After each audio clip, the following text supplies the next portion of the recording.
Hi all, I'm Cullen Haynes and welcome to Law Live. My next guest is a timeless gem, powerhouse, 12 years in law, started straight into advocacy, went from being a solicitor to a barrister, has worked in Canberra, Sydney, London, Dubai, France, you name it. Think of the place. She's been there. And I'm very, very happy to call her a true friend, mediator, and philanthropist. Could you please make very welcome Miss Clare Carnell? There's one I forgot, Claire. You're a lecturer as well. How are you today? I'm very well. Thank you, Mr. Haynes. How are you? It's so good to see you. I am very well. Thank you so much for being part of this. Is there anything you can't do? My goodness. I certainly can't dress quite as snappily as you can, I think. But, Oh my goodness. I don't hold a candle to you, but I will be doing a poll on LinkedIn later. Is dressing nicely coming back, given the whole FTX Bankman-Fried fiasco going bankrupt and people dressing like a grot in T-shirts and unkempt hair? No one's falling for it anymore. You don't look like a genius, so maybe looking nice is actually a good thing. And you are a ambassador for that, Claire. Likewise.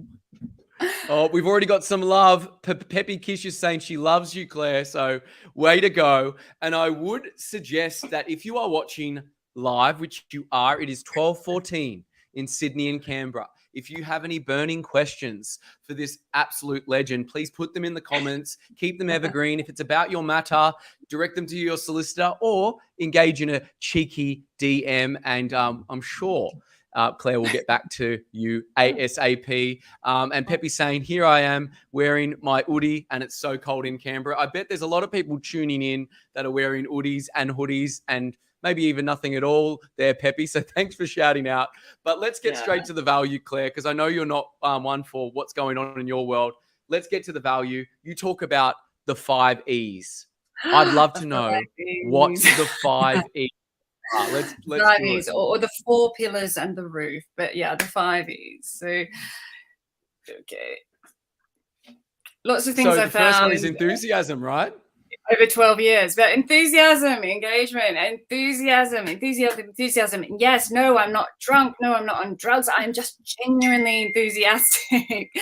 And enthusiasm, it has a ripple effect. And genuine commitment, genuine enthusiasm, it's not only significant, it is contagious and infectious in a good way.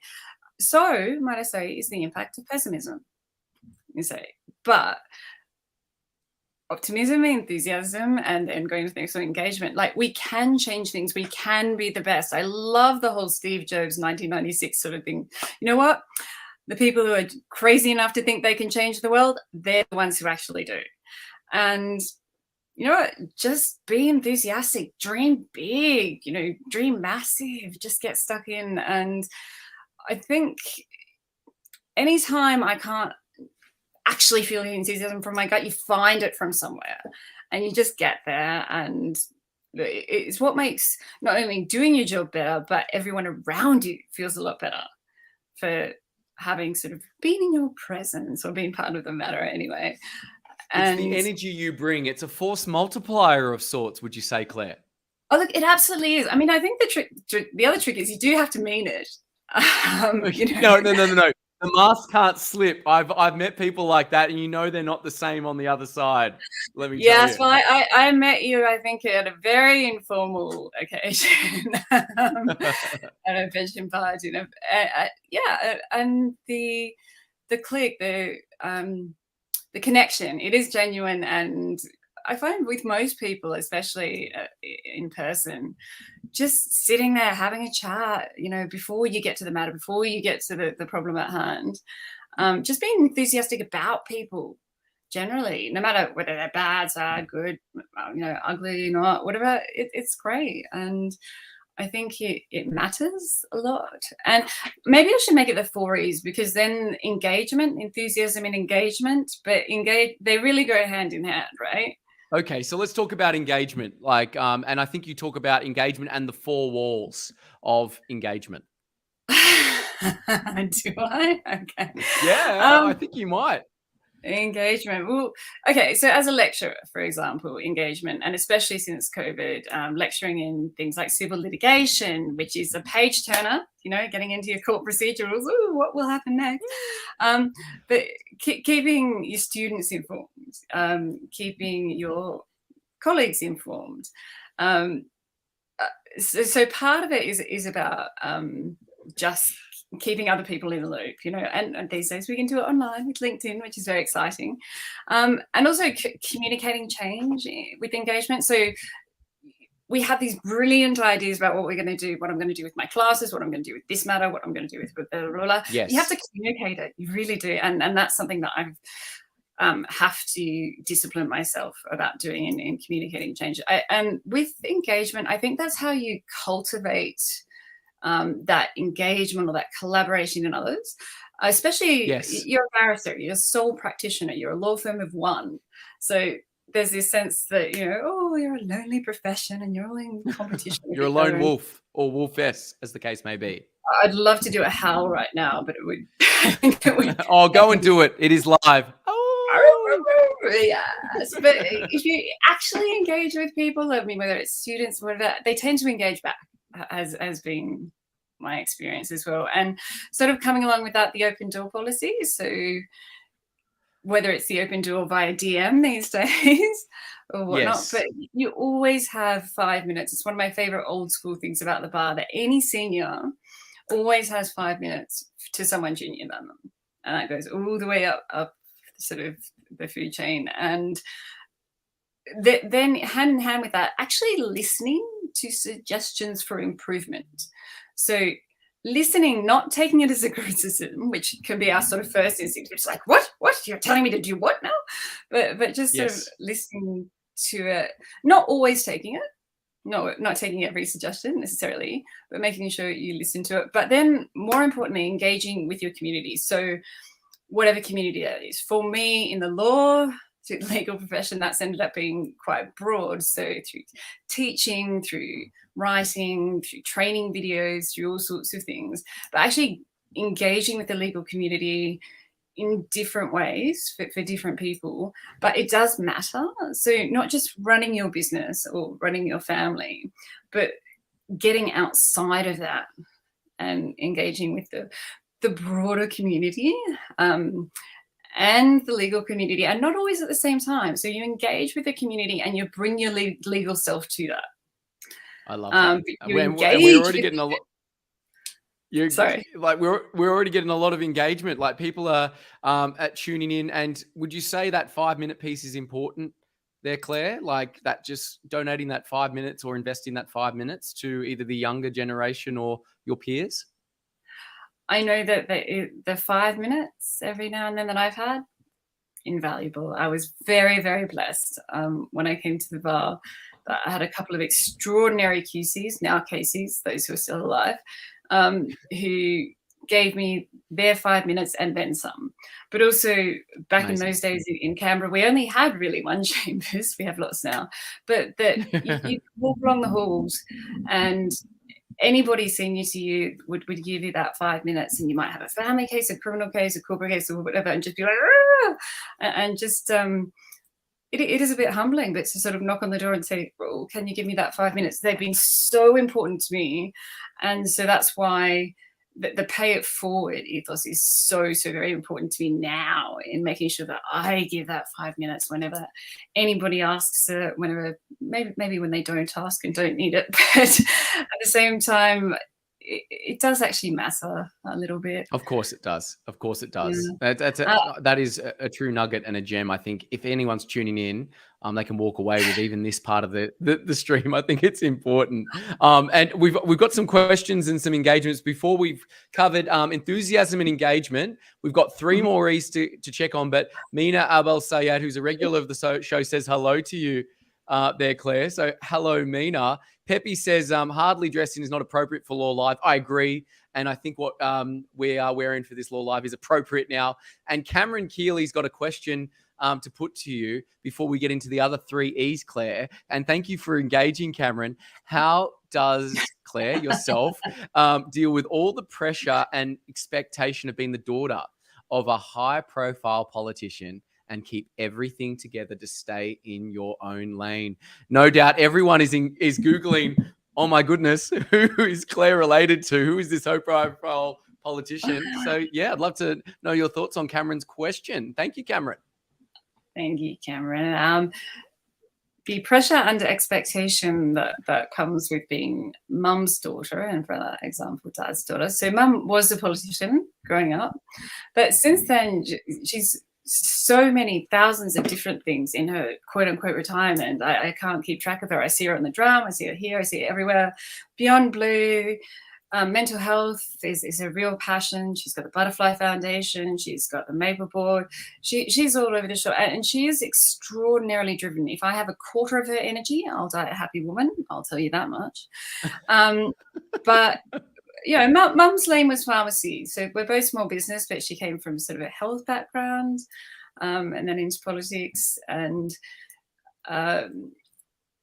look, succeeding in my own lane. I'm the first lawyer in my family, so I suppose I've got my own lane to succeed in. With that being said, mum does set the bar pretty high, I will say, Cam, and especially with the dress sense and with the style guru. Like, you know, it's a lot to live up to, but at the same time, it's just a lot to look up to, I think, in that sense. So both my parents and my grandparents have given me an extraordinary amount of wisdom, not all of which I appreciated at the time. And a lot of, you know, my circle fiveys, or whatever, you know, that's all stuff I've learned from them, or they passed down to me, really. So I'm very exciting. Do I keep everything together? If I look like I do, then that's fantastic. But yeah. It's a juggle, I guess. It's a balance. Do you believe in work-life balance, or work balance, or work-life quality? What is your view on that? Thank you, Cameron, for the question.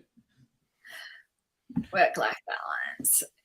I think the interesting thing with work-life balance for me, especially, and yes, people say it's different being a woman or a mum and this sort of thing than being a dad. And you say, you look at the Senate, you look at Parliament, how many males are coming across the country for sitting weeks and leaving their family at home for weeks and weeks and weeks at a time. And we're okay with that. But a woman does that, leaves her family at home, just intuitively it feels a bit, yeah. And I suppose for me, look, work-life balance does turn into work balance, work balance, but also just remembering that there is such a thing as quality rather than quantity. So yeah, everything has an opportunity cost. Every hour I spend on this means an hour away from that, and especially being a small business, especially being a barrister, you know, you are open 24/7. You don't work, you don't get paid, you don't get sick leave, you know. Correct. You don't get any of that. Do I get less time with my husband or my stepkids or my puppy than, you know, perhaps might be ideal in a different? Sure. But that being said, quality, when I do come back home, when I come back to Canberra and we spend that time together, like, maybe it's the novelty factor, but we do still just have a fabulous time together. I think it's important to remember, and this is something I have learned from Mum, there are some things you can delegate. And even though it's not a popular thing, child rearing and childcare, there is an extent of that which you can delegate to. So we've had some, you know, amazing people looking after us growing up and that sort of thing, but you can't delegate your brain. You can't delegate this bit. Yeah. It would be good if you could, but there is only one Clare Carnell, and there's a reason people go to her, because she's a living and breathing godsend and legend.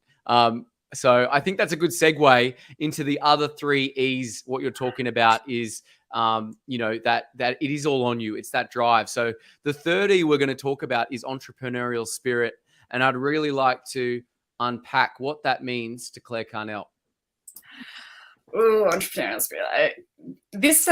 Into this sort of comes my little ducks. And whenever I'm doing this as a lecturer, whatever, I always have little ducks PowerPoint. Ducks. You will never have your ducks in a row. You never will. You will never have all of the information that is available or that you think you might need. You never have all of the discussions that you think you need to have. You'll never have all of the plans and the goals on the 1 year and the 5 year and the 10 year. You'll never have any of that, or all of that. Sorry, more to the point. At some point, you have to figure out what your gut's telling you and go with it. And procrastination is an interesting thing. I can get very creative with my procrastination sometimes, but in terms of the entrepreneurial spirit, it's remembering that procrastination in the name of reducing risk, it actually increases risk. So when you're doing your 1 year, your 5 year, your 10 year plans, I think it's procrastination, and you're reducing your risk. It actually increases it, because entrepreneurial spirit is about just getting out there, getting stuck in and being available and having a go. And you can't test the market until you're in the market. And look, entrepreneurial spirit is not about making money either, is sort of the other thing. You know, making money is handy, and it helps put petrol in my car and that sort of stuff. But look, I love that old quote from Viktor Frankl that, you know, success and fame and fortune, if that's what you're looking for, you're probably going to miss it. But it follows because that's not what you're looking for. So if what you're looking for is this really exciting business that I love my job, I love my business, I get out there, I get stuck into it, then you sort of, the other stuff tends to follow rather than planning for it. But. Yeah, Viktor Frankl is. I love his books, Man's Search for Meaning, and how he got through that harrowing experience in the 1940s and whatnot. And he's a Stoic, and I know you love Stoics, and I know you've named one of your pets Socrates. My goodness, because of that love. So I'm going to ask you, what is your favorite quote from the Stoic that is Socrates?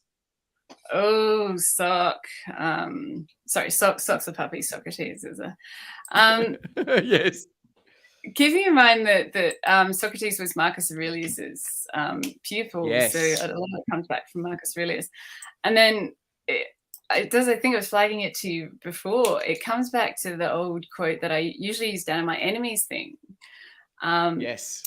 Which Colin Powell has sort of taken for his own, but it's actually Marcus Aurelius in its original form. And it's saying, I can't give you a surefire formula for success, but I can give you a surefire formula for failure. Try and please everyone all the time. Oh, I got chills. Well, as opposed to that, I mean, obviously the classic with Marcus Aurelius is, you know, you can't change, you know, the world around you. You can't change things around you, but you can change your attitude. Easier said than done, definitely think so. Yeah, it's really important. And how does that go with the 4th E, your moral compass, the ethics that goes into what Clare Carnell is every day? Ethics, and it's the moral compass. I sort of prefer to use just cause, and again, because it goes back to a Marcus quote from, I think, just because when you're looking at mission statements or mission or vision or whatever they are these days, but when I sort of look at just cause, it brings it up to something more important, and it's a just cause because it means that I can make sacrifices for it. I can spend time away from my family. I can do business trips. I can, you know, put aside a matter that I might have made a lot more money on. I can put aside job opportunities or paths that would have been financially a lot more attractive because my just cause, my ethics, my moral compass is set where it is. And that's saying that operating inside the law, it's not enough. It just isn't. Operating outside the law is obviously really bad, but you need to it's about values. Values are important. I think they have to be real, and again, they have to be shared, because what you believe in and where your boundaries are, that's something that I hope and I believe hasn't shifted for me. And you sort of see these first-year students come in to law school and like, oh, we're all going to go and be human rights lawyers and save the world and whatever. And you get to 5th year and they're like, oh, I'm sorry, I can't do that. I've got interviews with all the big firms. But, I mean, figuring out what your values are, what you believe in, and what your boundaries are matters. And I think that's because people like working for organizations or people with strong ethics. they identify it. So it's not just about having that strong moral compass or that set moral compass. It's about sharing it. It's about making it real. And it's about, again, I suppose, I hope, practicing what you preach, and hope that people follow in your footsteps. Do as I do, not as I say. And especially with ethics and moral compass, it really matters, because that's the other thing. I mean, being a barrister, client's best interest. So for any lawyer, yes, client's best interest is what matters. Now, especially as a barrister, when you've got a big matter and it's been running for a long time, and you're all set for your final hearing, and you've got your wig and robes and your final subs, and you're all ready to rock and roll in like Rumpel, and I love Rumpel. But at that point, then the other side comes to the table, and it's settlement, and it's we're getting there, and it's saying, well, the client's best interest is to settle it at this point. Clare Carnell's best interest is to rock into court and have my day in court. But it's not about my day in court. It is about the client's best interest. So trying to find that sort of what my client needs, what my client wants, with my solicitor and then the end client, you have to keep that front and center. And especially, barristers' egos are notoriously small. No. Yes. but keeping that in check as well, is making sure that, look, you're a barrister, you're a brand. That's what people are paying good money for. So, you need to keep that solid, but at the same time, keep what it is they want, what it is they expect, front and center. So that was the other thing with ethics, is managing expectations. I think 99% of the job, of any job, perhaps, is managing expectations, right?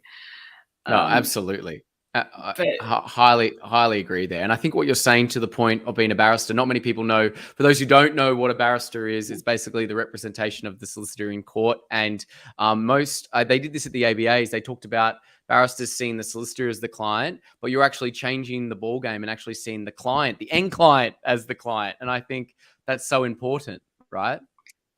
Look, it is, and I think I've always sort of seen it that way. That being said, the mechanics of it, look, lots of barristers do accept direct access briefs from end clients. I don't.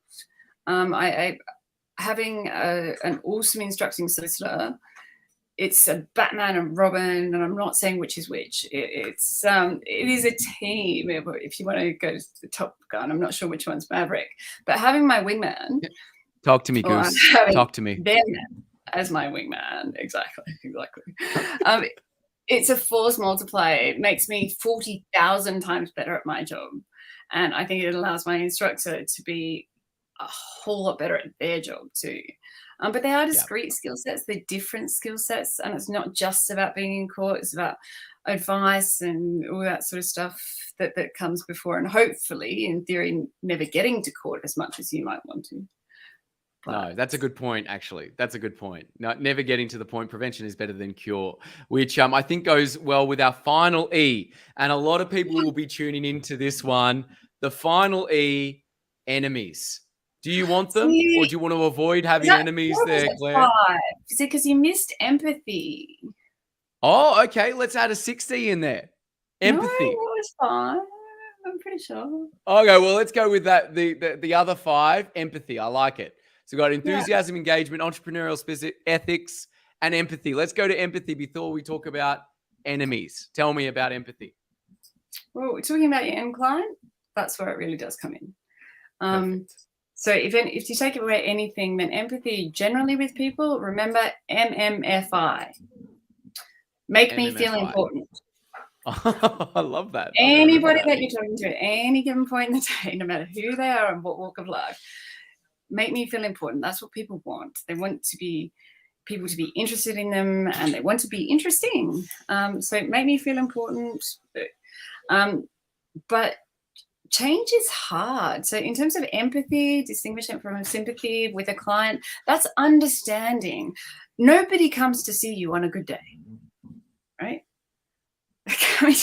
And whether it's, they have a criminal case or a family case, or it's a corporate case, or it's a commercial matter, whether they're a plaintiff, a defendant, whether or not it's in court yet, they're having a crap day. And just sitting there and being able to have that empathy with somebody allows you, as we said, to manage expectations, because it's explaining that we have courts of law, not courts of justice. And especially sort of first-time litigants or people who are unfamiliar with the legal system will come in and have this idea, which, you know, we try to hold on to about the courts providing justice. But the legal system, especially once you're in a trial, it is incredibly artificial. The rules of cross-examination, the rules of who stands and who sits and how you address people and all this, it's incredibly artificial and incredibly constraining. And it's not real. And so trying to explain to people that, look, I know you've got this idea in your head. You'll come to court and you'll get your day in court and everyone will give you gold star for being so amazing and justice will be done. No. We have courts of law. And I love that. Yeah.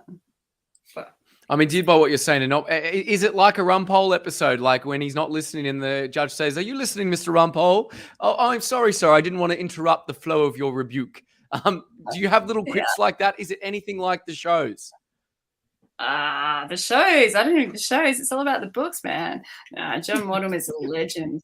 But, you know, of course, you have appropriate ways you address the bench. I would never quite go to those extents, but then I don't think I've ever had a Judge Frobisher or any of the horrible ones Rumpole had. But, you know, of course, you're never going to tell a judge, well, you know, Your Honour should know this. You say, oh, well, as Your Honour is, of course, aware. Yeah, of course. You play into it. Absolutely. As I'm telling Your Honour and the court something they already know, may it please the court, blah, blah, blah, blah. Of course. Yeah. I love that. And may it please the court. What an artificial expression, but you don't say thank you. You don't, you know, thank you, which is something you say every day, all the time in normal things, but may it please the court. May it please the court. So may it please the court. May it please the my court. Goodness. Well, so, is it time to address the number 5? Enemies, do you think, Claire? What do you think about that? Yeah, sure. Thank you so much for putting my pissing people off quote like on the page. That was excellent. I thought you'd get a kick and a lot of people. Can you tell us, because people would be tuning in on their lunch break watching this, what is the quote you're talking about? That is, being responsible sometimes means pissing people off. And it's a hard one because especially when you are, as both I think you and I are, we are people pleasers. And there is nothing, and also, can we just like shout out to the people pleasers? There's nothing wrong with being a people pleaser. If generally you please people and they please you, boom shakalaka, right? But when it comes to people pleasing at the cost of, then you're in trouble. But I suppose that enemies, that was a tough one for me, especially coming fairly young to the bar and yeah, wanting everyone to like me and wanting everyone to, etc., and finding out that, you know, all of those other E's we've talked about, but especially ethics and saying, you know what, no, I'm going to hold strong to what I'm doing. And you don't go and actively have a fight with someone. You don't have to have a punch up. It doesn't have to be a formal, you are my enemy. But it just means sometimes not going with the crowd, standing apart and saying, no, I know that's usual practice, but I'm going to do it slightly differently because that's my moral compass. You actually do end up making quote unquote enemies. It doesn't make you popular, that's for sure. And that was that sort of quote about trying to please all people all the time. You know, it's a surefire way to fail. But I suppose it's just good leadership. In this sense, it's about making tough decisions, and sometimes people won't like you for it. But therein lies the rub. I mean, and I think with politicians as well. I mean, if you're just sitting there, any sort of leader, and you're not inspiring anybody to care, you're not doing your job. It's easy to scare people, just the politics of fear, blah blah blah. It's hard to educate people, but change is hard. Change is hard. And the sorts of change that lots of us are trying to bring about in all sorts of different areas is hard. And you're going to piss people off along the way. But making the right enemies for the right reasons is something that you can end up as having is a little bit of a badge of pride. I'm endeared by what you're saying, Claire. Would you say that if you haven't pissed someone off or peeved someone off, you know, for the LinkedIn wordsmiths out there, it doesn't mean you haven't done something worthwhile if you haven't peed someone off before? No, and I think I put a very heavy caveat in my email to you. I said it may mean that you have. Sorry, I'm obsessing. Yeah, it's just saying, look, just checking in with myself every now and then. Am I just going with the flow, or am I just, you know, going with the precedents, the template, what everybody else has done before me, the easy way, blah, blah, blah, blah, blah. Am I not making waves? Am I not critically thinking about what it is I'm doing? I'm not critically thinking about what other people have said and thought. And it doesn't matter if it's a high court judge or an international bloody bit of jurisprudence. You're allowed to think critically and to analyze it and to come to a different point of view.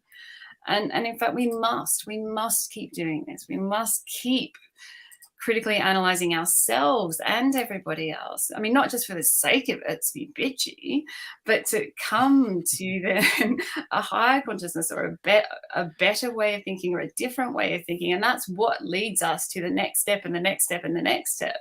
And that's when life gets really exciting.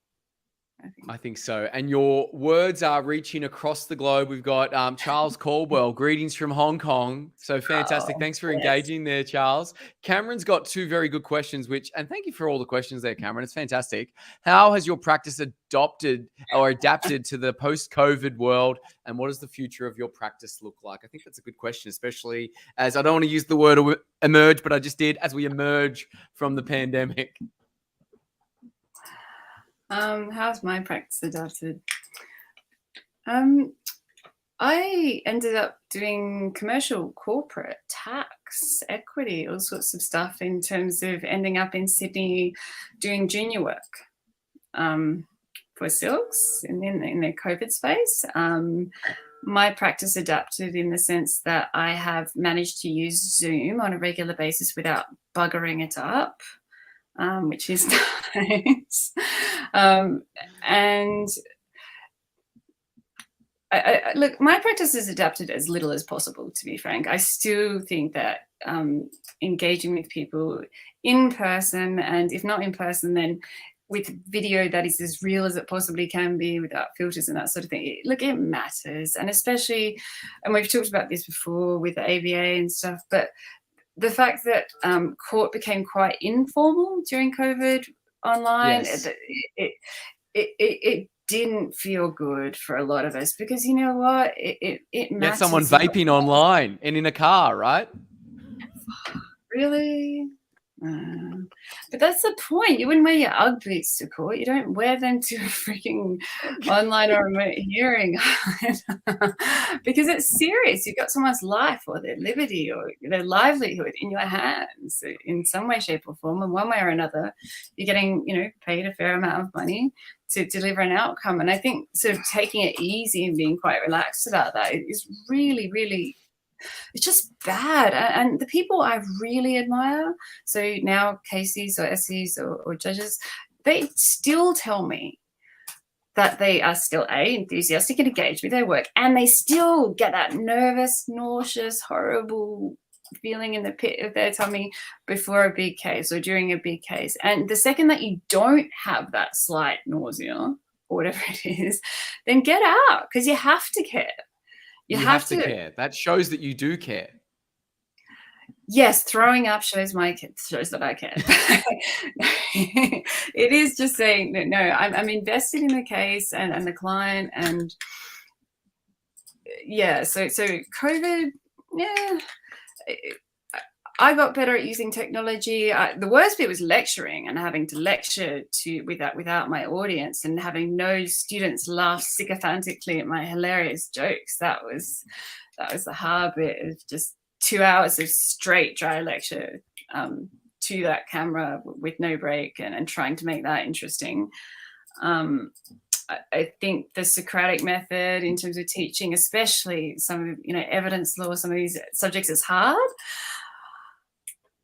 But COVID has also made me brave, I think, in lots of ways. So I've got getting back into the international law space and putting my feelers back out there online and getting back into spaces. So the contacts that I had from my time in The Hague and that sort of thing, it makes you brave, sort of to get out there and engage with people online in a way that, I mean, I'm pretty old, but we just wouldn't have thought of 15, 20 years ago, let alone sort of contemplated as being authentic. What does God, you were still in primary school back then. My goodness. Yeah, thank you very much. What does my practice look like going forward? Every single day, that is a changing beast. It's a movable feast, a changing beast. And I think that's a great question there, Cameron. So thanks for putting that out there. And I'd like to wrap it up before we move to bonus questions there, Claire. And this is getting a little bit, I guess, morbid. But when all is said and done, and Clare Carnell leaves this mortal coil, like one day we all will, how would you like to be remembered? Well, no, as you know, it's a little bit personal for me, and I am absolutely, I hope, kicking the living bejesus out of every single day that I get at the moment. The best thing that ever happened to me, perhaps apart from COVID, was getting really, really sick and getting told you might not have much more time. And then, you know what? Since then, I've been living my best life. None of us are promised tomorrow, right? No. But just living the bejesus out of every single bit that you get, it really does matter. And then the legacy question is something that I've spent some time on, obviously, because and I think it's a waste, navel gazing exercise. If you're thinking about your legacy, then you're not doing it. So just get stuck in, let somebody else, Cameron, if you're still around, you know, then you can write my legacy, mate. But and I hope it's a nice one. But look, it doesn't matter what you do or how you do it, whether you're a lawyer or an accountant or in the service industry. All we are put on this planet to do is to leave it a little bit better than we found it in one way, shape, or another, right? As long as we do that, we're doing all right, I think. And I know you're only having known you for a short time, Claire, and I'm kicking myself for not knowing you before. I know that you're doing that, and it's a true privilege and honor to have you on the show today. And I think everyone can walk away illumined and better for having listened to what you have to say. And thank you so much for being here today. Oh, anytime. Thank you so much for having me, Cullen. It's an absolute pleasure. And we'll bring you on again for some bonus questions. Where can everyone find you, Claire? Where are you hanging out the most? In terms, so between Canberra, Sydney, airports, so that sort of thing. My ANU address is always pretty solid because I've been an ANU staff and student for 20 plus years. Okay. So it's the only email that actually hasn't changed. claire.carnell@anu.edu.au. And or LinkedIn, Facebook, you know, barristers can't advertise. So this is our pseudo online branding of LinkedIn, Facebook. I do try to respond to people in that sense. And especially if it's just connecting them with a solicitor or connecting them with some other type of help, I'm always happy to engage with people and to send them in the right direction if I can't help. Fantastic. Well, I've got your email there for everyone to reach out. Thanks once again there, Claire, and we'll bring you back for some bonus questions. And if you'd like to tune in again, we come out every Wednesday, and interview a legend of law. And we'll upload this to Apple and Spotify later today, and it'll be ready wherever you get your podcast. Thank you so much. Bring you back, Claire. Bonus question time. First one, if you were to explain your job in law to a 6-year-old child, how would you do that? So I dress up in silly clothes. No. I'm sorry. That's a great way to open. No. So sorry, really fun. So it is when people are in trouble one way or another, and sometimes either they need legal help or they're in legal trouble, then they have to come and get lawyers to help them. And those lawyers sometimes need other people to help them, and they're called barristers, and that's me. So when those lawyers need a bit of help, or when it's, going to court and talking to judges and doing all that sort of stuff, then that would be my job. And we do get to play dress ups as well. So, I mean, That's the real reason you became a barrister. Come on, is to dress up in the robe and the wig. The wig is very becoming. I'm like, oh, it's terrible. Nobody looks good in the wig, but I do love it. It matters. And I think we should bring it back. This is our campaign of bringing back wig and robe much more. And you know why? Because Clare Carnell doesn't like to represent some of the bad bosses that I've had as clients or whatever. It is not me personally doing the job. And this is a Rumpole quote too, Khaled. It is, my personal beliefs I hang up at the door with my civilian clothes. And with my, wig and gown, you done the role. I'm defense counsel for X. It is not Clare Carnell advocating for X. No. You're not dressing up as Blackadder season 3 for the hell of it. It's actually, it's almost like your armor of sorts. You put your personal feelings aside. And I think I've never had it explained to me like that there, Claire. I think that's incredible. No, it really, really matters. I mean, especially, and not just in criminal, but in other matters where I believe in cab rank rules. So, barristers, unlike solicitors, we still have cab rank. So in theory, we don't get to pick and choose our matters in the same way that solicitors do. You first cab off the rank. If you're there and you're available and you're capable, then you have to take it. And if you believe that everyone, for example, is entitled to a defense, if you believe they're innocent until proven guilty in the criminal sphere, but, I wouldn't want to represent that person, but someone has to at some point. And so I think when you're sort of taking on roles that, it's not about what I personally think about any given situation. It is about doing the job and doing it absolutely as bloody well as I can in any of the circumstances and giving it my all. So. No, I think that's a great answer and very engaging indeed there, Claire. And my final question, bonus, main theme, otherwise is this, and it's a bit, because I'm a physics major, not many people know I did that at UNSW, but that is my major. So this is a quantum physics question. So if you could go back in time at any age and give yourself advice at any age, what age would you be, and what advice would you give yourself? I'm not sure it's actually quantum physics, but back to the future time travel. I think my 12-year-old. Can I pick two? You can. You can do whatever you want. You already have, actually. Wow.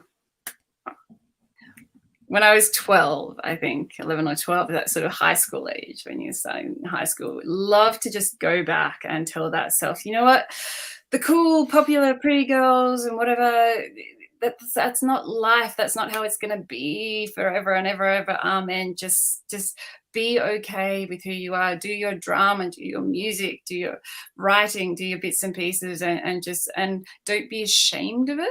I think I was a bit embarrassed about being the nerd or the this, that, and the other. But to go back and just wholeheartedly embrace that and love it as much as I really did, that would be great. And the other bit would be to my younger self every single yesterday, always myself yesterday. How can you do it a little bit better today? I don't always have the answer, but if you can just keep aiming for that and keep aiming for that. And I harass you about this on a regular basis, that there's always the next thing to do, the next training session that we should run, or the next, textbook that we should write. There's always the next thing to do. And I think it's just good to myself yesterday, to every bit of my younger self, is just to say, just do it. Don't overthink it, just do it. I think that's amazing. I will have a bone to pick with you. I think you've done this law live the best that you can. And if you came back to younger self, I don't think there's anything you can improve. So thank you so much for being with us here today there, Claire. You're an absolute superstar. You are, Colin.